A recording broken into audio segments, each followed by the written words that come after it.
ಇವತ್ತು ಈ ರಾಜ್ಯದಲ್ಲಿ ಒಂದು ದೊಡ್ಡ ನಮ್ಮ ಸರ್ಕಾರದಲ್ಲಿ ನಮ್ದೊಂದು ದೊಡ್ಡ ತಪ್ಪನ್ನ ನಾವು ಮಾಡಿದ್ದೇವೆ. ನಾನಿಲ್ಲ ಅಂತ ನಾನು ಹೇಳುದಿಲ್ಲ. ನಾವು ಯಾವತ್ತೂ ಕೂಡ ಸರ್ಕಾರದವರು, ರಾಜಕೀಯದವರು ನಾವು ಧರ್ಮದ ವಿಚಾರದಲ್ಲಿ, ಜಾತಿಗಳ ವಿಚಾರದಲ್ಲಿ ಯಾವ ಸರ್ಕಾರ ಕೂಡ ಕೈ ಹಾಕಬಾರ್ದು ಅನ್ನೋದನ್ನ ಈ ಸಂದರ್ಭದಲ್ಲಿ ಹೇಳಲಿಕ್ಕೆ ನಾನು ಬಯಸ್ತೇನೆ. ನಮ್ಮ ದೊಡ್ಡ ಅಪರಾಧ, ನಮ್ಮ ಸರ್ಕಾರದ ಅಪರಾಧ. ನಾನೊಬ್ಬ ಸರ್ಕಾರದಲ್ಲಿ ಮಂತ್ರಿ ಆಗಿದ್ದೆ.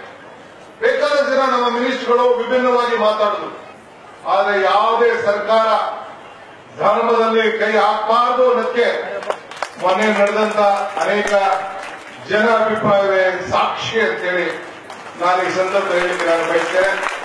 ದಯವಿಟ್ಟು ನಾವು ಯಾರು ತಪ್ಪು ಮಾಡಿದ್ರೆ, ನಮ್ಮ ಸರ್ಕಾರ ತಪ್ಪು ಮಾಡಿದ್ರೆ ನಿಮ್ಮ ಕ್ಷಮಾಪಣೆ ಇರಲಿ ಅಂತ ಹೇಳಿ ನಾವು ಹೃದಯ ತುಂಬಿ ನಮ್ಮನ್ನ ಕ್ಷಮಿಸಬೇಕು ಅಂತ ಹೇಳಿ.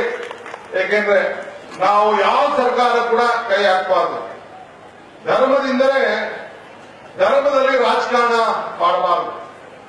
ಧರ್ಮನ ಹಾಳು ಮಾಡುವಂತ ಕೆಲಸಕ್ಕೆ ಹೋಗಬಾರದು. ಯಾಕೆಂದ್ರೆ ಧರ್ಮ ಇಲ್ಲ ಅಂದ್ರೆ ಮಾನವೀಯತೆ, ಮನುಷ್ಯತ್ವಕ್ಕೆ ನಾವು ಗೌರವ ಕೊಡಕ್ಕೆ ಆಗುದಿಲ್ಲ. ಎಲ್ಲಾ ಗುಣಗಳಕ್ಕಿಂತ ದೊಡ್ಡ ಗುಣ ಯಾವುದಂದ್ರೆ ನಂಬಿಕೆ. ಹಂಗೆ ಧರ್ಮದ ಬಗ್ಗೆ, ನಮ್ಮ ಪೀಠದ ಬಗ್ಗೆ, ನಮ್ಮ ಸ್ವಾಮೀಜಿಗಳ ಬಗ್ಗೆ, ನಮ್ಮ ಶಿವಾಚಾರ್ಯರ ಬಗ್ಗೆ, ಧರ್ಮರಂಭಾಪುರಿ ಸ್ವಾಮಿಗಳ ಬಗ್ಗೆ, ಅಪಾರವಾದಂತಹ ಈ ಪೀಠದ ಬಗ್ಗೆ ನಂಬಿಕೆ ಇರೋದ್ರಿಂದ ಬಹಳ ಜನ, ಇಷ್ಟು ಜನ ಬಂದು ಈ ತಾಲೂಕಿನ ಹೆಡ್ ಕ್ವಾರ್ಟರ್ಸ್ ನೀವೆಲ್ಲ ಸೇರಿದಿರಿ. ನಾವು ಕೂಡ ಎಲ್ಲ ಸೇರಿದ್ದೀವಿ. ಇದನ್ನು ನಾವು ಉಳಿಸ್ಕೊಂಡು ಹೋಗ್ಬೇಕು. ನಿಮ್ಮ ಮಠ, ನಿಮ್ಮ ಧರ್ಮ, ಯಾವುದೇ ಜಾತಿಯಲ್ಲಿ ಅದನ್ನ ಉಳಿಸ್ಕೊಂಡು ಬೆಳೆಸ್ಕೊಂಡು ಹೋಗ್ಬೇಕು. ಈ ವೇದಿಕೆಯಲ್ಲಿ ಬಹಳ ಜನ ದೊಡ್ಡ